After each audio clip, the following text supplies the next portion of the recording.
Hello, everyone, and welcome to a special edition of The Danny Show. I'm your host, Dan Cody, giving you commentary and reviews on all things wrestling.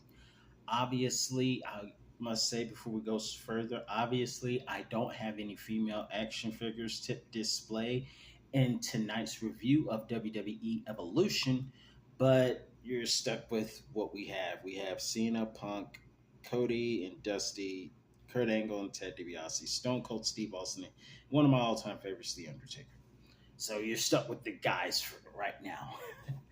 But earlier tonight, we had a great event, and in honor of my former hometown of Atlanta, I am wearing Austin Theory Live, who is also from Atlanta, and this is also somewhat of a WWE Atlanta shirt. And I like this shirt more so because of the words that are on the back, which says purpose before opinion. And even though Theory was supposed to be heel, the message was very powerful to me. So I had to get this shirt a couple of years ago because it represented my first birthplace and a good message. So let's talk about, speaking of Sundays and messages, let's talk about tonight's WWE Women's Evolution. But before I get started, I want to say we had some stuff going on in Texas, and I haven't seen all the matches in full, but I heard Mercedes Monet had a great match with, what's her name? Tony Storm, Timeless Tony Storm. Speaking of Tony Storm, I'm not too surprised by Blake Monroe, aka formerly known as not no Mariah May. I'm getting all these M words mixed up, so bear with me. I can't be surprised because Monroe is still Mariah Monroe May, and she is still a. I think if they do enough, I think she could almost be a pretty version, a pretty female version of MJF. I don't know. I could be wrong, but it's worth a thought or a guess. But this is Mariah May, and she can't stay good too long. Just can't. And thanks to Blake Monroe, Jordan Grace lost in a match against JC Jane tonight because we just couldn't have Jordan Grace win clean. And JC Jane knows good and well she can't beat Jordan Grace clean. So thank you, Monroe, for ruining everything, just like you did Tony Storm. Also, we had Tiffany Stratton versus Trish Stratus in what was a very good, less than 15-minute match. Both these women pulled out a lot of great moves. However, I think this is the first time I have ever seen Trish Stratus attempt a moonsault. And the last time Trish and Lita were in the same room together, Trish Stratus betrayed her longtime rival turned friend. So I really don't know where they stand anymore. Trish and Lita, I'm speaking of. But Trish took a page out of Lita's playbook, going for the moonsault, but it didn't go so well, which helped set Tiffany up to go for the flying moonsault for the win. By the way, that was a beautiful swanton, by the way. The way Tiffany delivered that swanton was amazing. I must say that. And of course, Trish gets the standing ovation.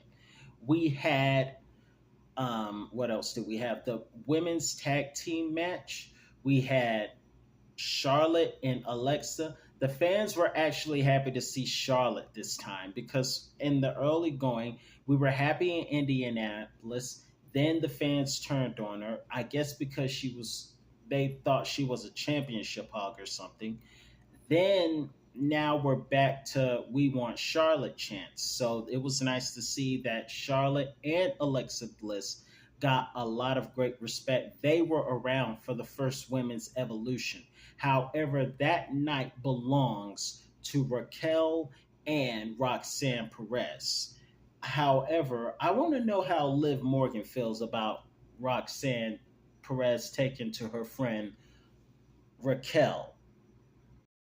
But let's talk about this battle royal.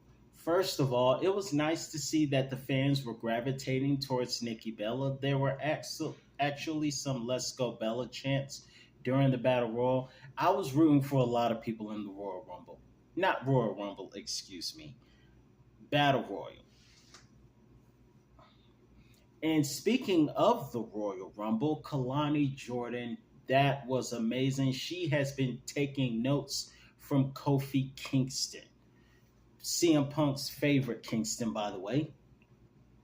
But Kalani, that was a great showing. I was rooting for Kalani. I was rooting for Jada Parker, who showed respect to D Generation X with the DX chop, which I thought was very cool. I was rooting for those two from NXT. I was rooting for Zelina. I was rooting for Nikki Bella for a minute.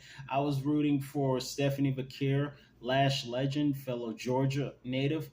And I was rooting for Vakir, if I didn't say Vakir already. I wasn't happy when the first two women I mentioned from NXT, Kalani and Jada Parker, got eliminated. I wasn't very happy about that. I thought it was cool seeing Lola and Nikki Bella do the hip dance together. I thought that was pretty cool. Then Lola got eliminated. I was actually rooting for Lola for a little bit. I was rooting for a lot of people in the women's battle royal. But I was rooting for Lola till she got eliminated. Obviously, I was rooting for Parker and Kalani, but they got eliminated. Then I was rooting for Zelina Vega, and she eliminated Julia. Then she got eliminated by Lash Legend. So that left me to root for Bella. Then she got eliminated, Nikki Bella. Then that left me with who did that leave me with? That left me with Lash Legend, Stephanie Vakir, and Nia Jax was left. Nia Jax mocked the whole hip dance that Nikki Bella does. She got eliminated, thankfully. And that left me with Stephanie Vakir and Lash Legend. I was rooting for both of them. And I said to myself, no matter who wins, I'm gonna be happy because some of my favorite female wrestlers today are in the ring. And of course, everyone's favorite, including Booker T, won the match. By the way, it looks like Booker T is not the only one who likes the kiss of death. Of course, Wade Barrett was really enjoying the kiss of death as well. You can hear it in his voice, as well as that voice crack from Wade Barrett. So Stephanie Vakir won. Stephanie stood in the ring with Stephanie. It was a Stephanie and Stephanie segment. I'm talking about Stephanie McMahon and Stephanie Vakir. Of course, Stephanie is my favorite Stephanie. Stephanie Vakir is my favorite Stephanie right now. But congratulations, Stephanie Vakir, for winning this match. And now she's going overseas to Paris next month to get a championship opportunity against I don't know who, because at the main event tonight, we had Rhea Ripley versus Io Sky. And I really enjoyed this match. This was really a case of both these gals match because they were both fan favorites, and I enjoy both Rhea and Io Sky in the ring. Io Sky is an amazing high flyer, as we saw Io fly within the audience earlier off the equipment and then go back to the ring. And that kick out from the moonsault was epic. That was one of my favorite. That was one of my next favorite dramatic kickouts. Second to The Undertaker at WrestleMania 28 when he kicked out of a Sweet Chin Music combo and pedigree. That is one of my all-time favorite dramatic kickouts of all time to this very day. And now Io Sky in that situation can be added. Oh, let's not forget all the dramatic kickouts that happened between Adam Cole versus Johnny Gargano at NXT TakeOver New York 2019. Speaking of Adam Cole, I would like to send my deepest thoughts and prayers are with Adam Cole because apparently he is battling health issues. So I really hope to God Almighty that Adam Cole, baby, will do well and recover and be, even if he doesn't necessarily come back. I just really hope that Adam Cole will be doing well and he conquers whatever health issues he's going through due to the announcement at last night's AEW All in Texas. So, this match in the main event was awesome.